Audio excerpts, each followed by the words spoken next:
come from a very small village. I was born in a village. I went barefoot to a school. Okay. I studied in a Kannada medium school, and I went to school till my 5th standard because my father, taught me at home. Then, of course, I left my village when I was in the 7th standard, and went and joined the Sanic School and the National Defence Academy and the Indian Military Academy, and I was an army officer for about 8 years. So it taught me a lot of secular values. Okay. In the army, and then I wanted to come and do something on my own, so I thought I must leave the government shelters and come back. So I came back to my village and to discover to do something else as an entrepreneur. And when I came back, they had built a dam in my village. All our family lands were lost. About 60 villages were submerged.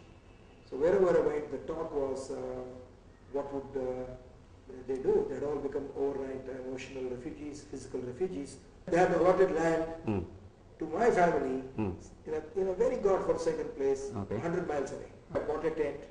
I took a Doberman dog. I had a Harijan boy in my house who was in kind of a bonded labor. And I went and lived in that unreclaimed land for 10 years. I lived in a tent for about 2 years. Then I got into farming, and like all farmers, I got into debt. Got out of debt. I did a lot of work in farming, serious farming. And then I got a Rolex Award for Enterprise for my work in farming, which many people do not know. Oh. It was for the recognition of ecological farming and farming which works with nature. At that time, I became the largest cocoon producer of Karnataka. Oh. And so I understood the problems in farming, the problems in villages. Okay. And then BJP came to me. Okay. And they offered me a ticket. Yes. Of course, they actually asked me to come in. This is about 15 years ago. They said they wanted to become the president of BJP. Because in those days, BJP did not exist in Karnataka. Okay. Right. They had, I think, in the late 80s, they had only about 2 MPs in parliament. I think so. Right. They had come out of the Janata Party experiment, and Congress was degenerate. They said they were a party with a difference, and they were recruiting doctors, engineers, and all officers across. Okay. So that call, for a month, I was deeply thinking. The danger was that instead of changing the system, I will be changed. Okay. I will become like the rest of them. Okay. But BJP at that point held a ray of hope. Okay. There were people who had a clean image. Okay. And so I became the president of BJP, and for 4 years. President of the district unit? Hassan Town. Okay, Hassan Town. And then it was virtually the district where the was there. Right. Then I became the president of the constituency where I was contesting from. I see. Then I contested as a BJP candidate and I lost. Oh.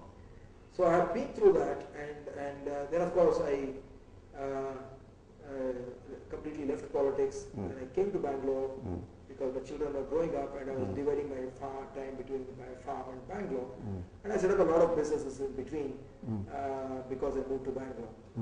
And it was during that period when I was between my farm and Bangalore, I went to China with a delegation of farmers. Okay.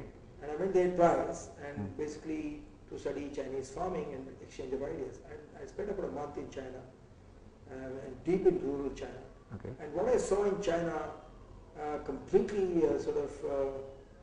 shook me up, because even in '95, the kind of developmental activities, the mindless, what should I say, mindless. I'm using the word deliberately mindless because of the huge destruction of the ecology and the countryside, but which I could see even in '95.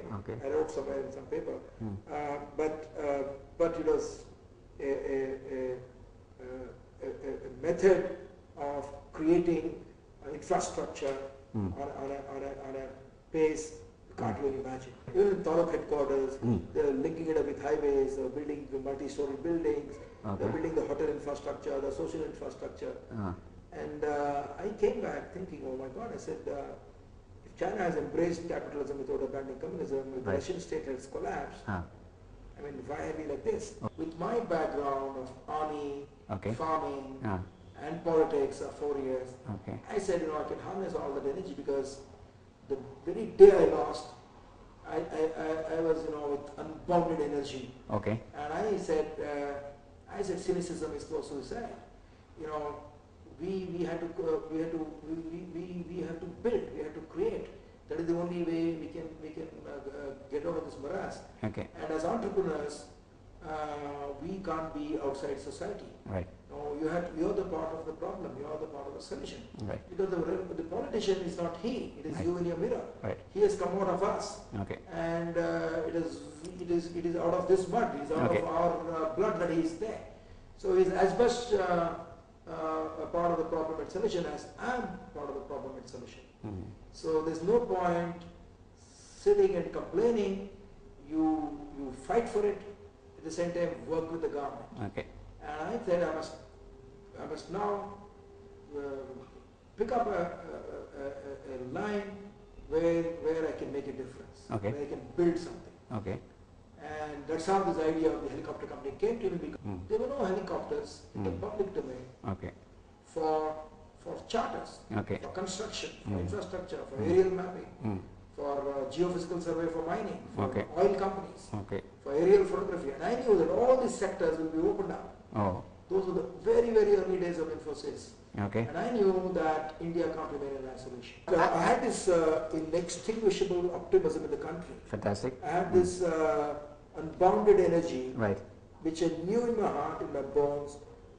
And I think it's true today, it was true yesterday, it will be true tomorrow. It is your energy, it's your Right. passion, it's your commitment. Right. It is your belief that you can work with the government. Set up the first privately owned, completely Right. for all public purposes, Right. the first helicopter company, and we became the largest helicopter company in India, Right. with about 15 helicopters and small planes Okay. through the length and breadth of this country. Okay. And while I was running a helicopter company, Mm. I decided that the country, that I decided based on the kind of image I saw. One day I was flying in a helicopter, I saw a different India. Wherever I was flying these mirrors, and I was curious, and I said, let's fly down, and I found these were dish antennas in village mud huts. Oh, okay. And I said, oh my God, I said, it's not a country of billion hungry people to be fed and subsidized. It's a country of hungry consumers. Again, it was a simple dream. I said, every Indian must fly, every common man must fly. And it was a new India Right. that made it possible. And I could build it Right. without money, Yeah. but with volunteers who joined my company on this dream. Mm. And I raised money. I raised more than 1,000 crores by giving away shares. Right. And I thought, you can't be in isolation. All right. You are a citizen as well as a businessman. You are a media man as well as a businessman. You are an Right. artist as a citizen. Right. You are an artist as a citizen. Right. So I said, I can't exist in isolation. Right. I have to take part. And Okay. these events in the last couple of months, 5-6 months, the terrorism in Bombay, the communal conflagration in Yes. Karnataka Mm. and Orissa of attack on churches, the moral brigade, this triggered it. Okay. I was always concerned that whatever we did as entrepreneurs, we must bring that same entrepreneurial energy. Right. We must bring that same energy for building and The nation. creating into political arena. Okay. And that's the reason I chose Fantastic, sir. independent Fantastic. independent platform.